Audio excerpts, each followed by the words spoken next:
Você sabia que o Brasil é um dos países que mais gasta com funcionalismo público no mundo e que dentro do próprio funcionalismo há imensas desigualdades entre a maior parte dos servidores e a elite? Para mudar essa situação, a gente precisa de uma reforma muito importante. Você quer entender melhor? Eu te explico. Roda a vinheta.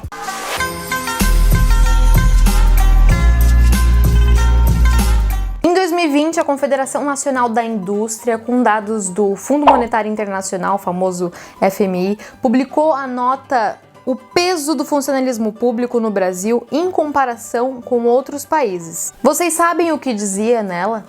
Em 2018, o Brasil gastou nada menos do que 13,4% do PIB com pagamento de salários e aposentadorias. Suco de Brasil. Desapontada, mas não tô surpresa. Para vocês terem uma ideia, o Brasil saiu na frente desse pódio negativo vencendo países como a Suécia, 12,7% do PIB, a França, 12,1% do PIB, a Itália, 9,5% do PIB e a Alemanha, 7,5% do PIB. Todos mais ricos e bem estruturados que o nosso país. Mas aí muita gente pode falar, ok, mas você está fazendo uma comparação injusta. Imagina se dá para comparar o Brasil com a França. Então vamos lá. A gente também gastou em 2018 mais que outros países latinos como Colômbia, 6,4% do PIB, e Chile, 6,9% do PIB. E assim, não é a opinião da Gabriela, são dados do FMI. Tá, Gabi, mas por que isso é tão ruim? Pra mim é muito óbvio porque que isso é ruim. E eu tô fazendo esse vídeo justamente pra mostrar pras pessoas que não acham isso óbvio. Vamos lá. Primeiro, os gastos desproporcionais com os salários e aposentadorias, especialmente de servidores da elite do funcionalismo, tiram muito dinheiro que deveria ir para onde mais precisamos. Saúde e educação, talvez? Um palpite. Eu queria deixar bem claro que quando eu falo dos salários da elite do funcionalismo público, é óbvio que eu não tô falando da moça da merenda da escola pública, eu não tô falando da enfermeira do hospital público, eu tô falando da elite. Segundo, essa discrepância cria um mecanismo de manutenção da desigualdade no país. O país fica mais desigual. Existe muito dinheiro concentrado em apenas uma pequena parcela da população, que é essa elite do funcionalismo público. Terceiro problema.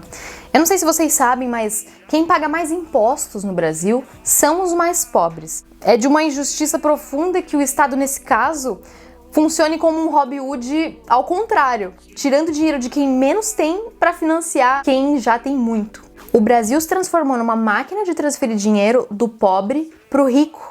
O pobre paga mais imposto e a elite do funcionalismo público recebe esse imposto. Tá, vamos explorar o cenário do país como ele é já há alguns anos. Eu não sei se vocês sabem, mas o Brasil vive numa crise, não é de hoje, agora da pandemia. A pandemia ajudou, mas o Brasil vive numa crise ininterrupta desde 2014, quando enfrentou a maior recessão da história causada pela política econômica dessa senhora aqui.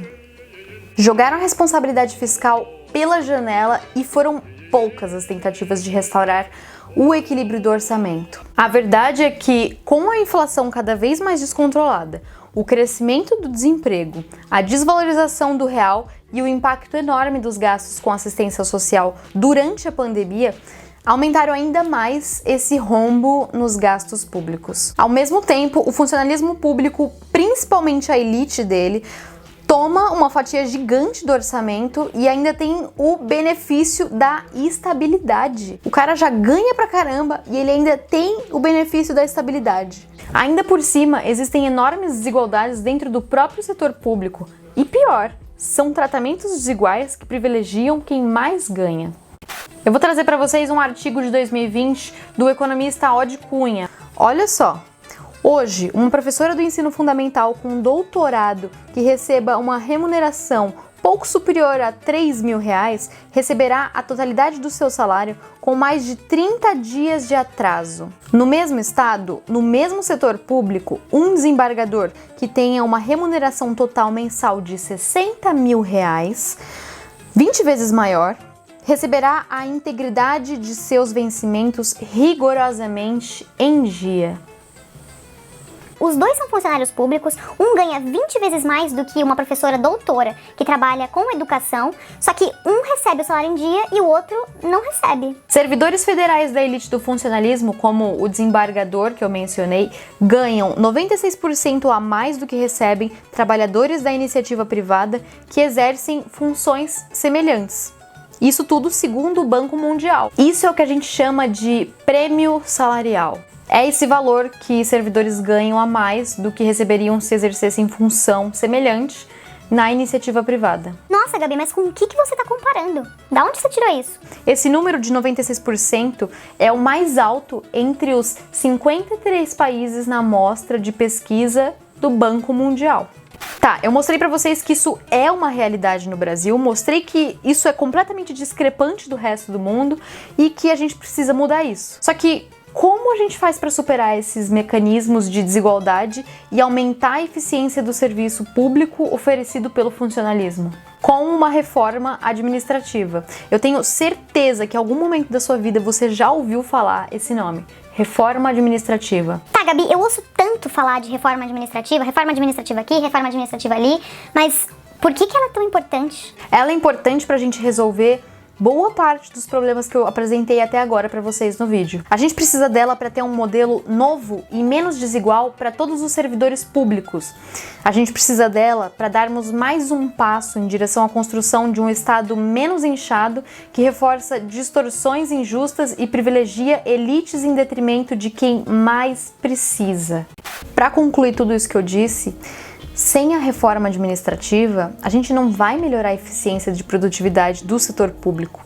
Nosso país precisa dessa mudança para voltar a crescer e superar a crise que assola o Brasil há tantos anos. Hoje eu mostrei para você nesse vídeo que os supersalários são um problema. Ele existe no Brasil, o Brasil é completamente diferente do resto do mundo e existe uma solução, a reforma administrativa. Se você gostou do vídeo, deixa o seu joinha, vai ajudar muita gente. Comenta aí embaixo o que você achou do vídeo, alguma dúvida, compartilha com seu amigo para ele saber o que é reforma administrativa, para ele saber que esses problemas existem. Ativa o sininho para você receber notificação de vídeo novo sempre que a gente postar, porque o YouTube, ele não gosta muito de conteúdo de política, então ele não dá essa visibilidade. E nos acompanhem nas redes sociais. Se você não se interessar por política, economia, alguém vai, e essa pessoa vai escolher por você. Valeu, gente!